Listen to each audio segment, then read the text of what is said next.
Oj, otroci, nova sreda, nova zgodbica. Danes nosi naslov Mesto ur. Nekje, nekoč je bilo mesto, v katerem so živele samo ure. Ja, prav ste slišali, bile so le ure. Saj jih poznate. Ročne, stenske, žepne, stolpne. Te so živele le v stolpih.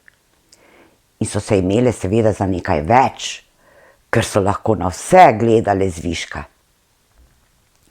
Bile so tudi takšne za na polico in seveda nepogrešljive budilke. Ure s kukavico in tudi takšne, ki so kazale, kakšno vreme bo. Takrat pa so obstajale še ene čisto posebne ure, ki so se imenovale smejalne ure. V tistih časih še niso poznali ur brez kazalcev in ur, ki se jim prižge lučka, ko pogledamo na njih. To je bilo zelo zanimivo mesto, v katerem je ves dan in vso noč vse tiktakalo. Velike stolpne ure so tiktakale zelo potiho, a ko sta velik in mali kazalec pretekla en krog, so se oglasile z glasnim bing, bong, da je zadonelo po celem mestu. Stenske ure so bile zelo različne. Ene okrogle, druge oglate, nekatere so imele celo nihala, ki so ves čas poplesavala sem in tja v ritmu tiktakanja. Njihovo tiktakanje je bilo zelo različno in slišalo se je nekako takole: tik, tik, tak, tak, tak, tak, tik, tik, tak, take, tike, tak. Pri nekaterih pa se je vsako uro zaslišalo še glasen dong. Tiste na policah so hitele s svojim tik, tak, tik, tak in priganjale svoje kazalce, da ne bi zamujali. Slišati je bilo, kot da bi se ves čas skregale. Ko pa se je oglasil dong, se je zdelo, kot bi nekdo rekel: zdaj pa dovolj. Ure se seveda niso kregale, le čas so merile. Kaj pa ročne ure? Njih se je slišalo bolj malo. Tiho so tiktakale in se občudovale med seboj. Imele so različne paske in kazalce. Tudi one so bile zelo različnih oblik in velikosti. Ene drobne, male, druge večje in zelo ponosne, ker se je njihovo tiktakanje bolj slišalo. Kaj pa ure s kukavico? Te so bile zanimive. Male kukavice so se skrile v uri za malimi vratci in so čakale, da kazalca otečeta svoj krog.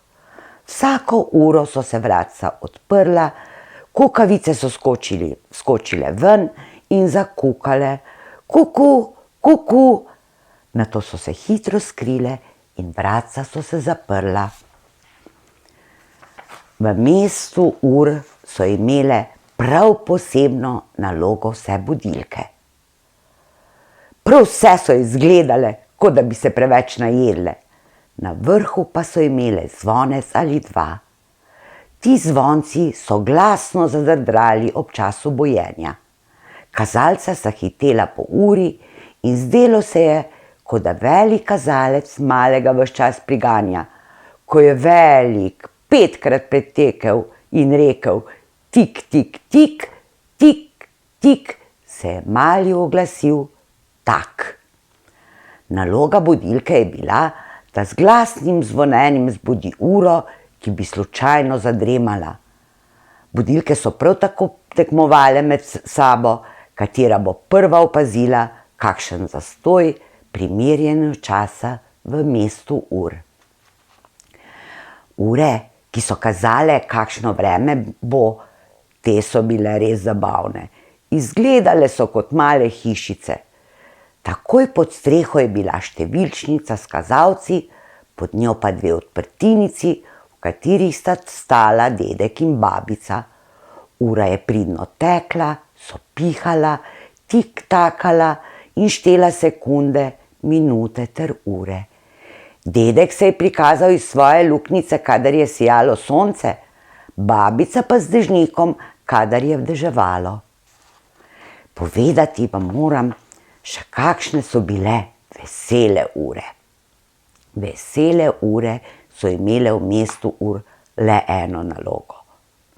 Da so se ves čas zabavale in smejale. Vsaka je bila drugačna. Niso imele ne številčnice, ne kazalcev. Namesto tega pa so imele velika nasmejana usta in namesto tiktakanja se je od njih slišal le glasen smeh. Tako so ure tiktakale iz dneva v dan. Vesele ure pa so se zabavale in motile tiktakanje ur. Ure niso bile preveč navdušene nad življenjem v mestu. Stolpne ure, ki so bile najbolj resne, so se ves čas pritoževale nad vsemi. Motilo jih je tiktakanje drugih ur, veselih ur pa sploh niso prenesle. Tako so že na vse gledale zviška in vsi in vse jih je motilo. Budilke so se pritoževale nad stolpnimi urami, kako so domišljave in dolgočasne. Trpele so tudi zato, ker niso imele koga buditi. Ročne so poležavale vsepovsod in sanjale o kakšni roki, na katero bi se zapele in jo krasile. Tiste na policah so bile prepričane, da največ in najbolj delajo. Stenske so postajale iz dneva v dan bolj žalostne. Vremenske ure so ugotovile, da njihove pomembnosti nihče ne opazi, pa med vsemi le one kažejo vreme.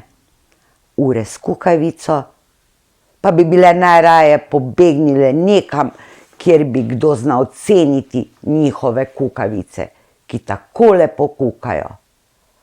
Ves čas pa so vesele ure s svojim smehom še povečale slabo voljo ostalih ur. V mestu ur pa je živel star urar, ki jim je priskočil na pomoč, če se je katera ura pokvarila. Vedno si je nadel očala in v žepe svoje delovne halje nadeval pribor, ki ga je potreboval za popravilo. Odlično se je spoznal na vse ure in poznal je vsak urni mehanizem. Včasih je katero naoljil, drugič je privil kakšen vijak, nekaterim uram pa je menjal kolešček mehanizmu, da so spet pravilno in lepo tekle. Kadar pa ni imel nobenega dela z urami, se je usedel sredi mesta in jim pripovedoval zgodbe.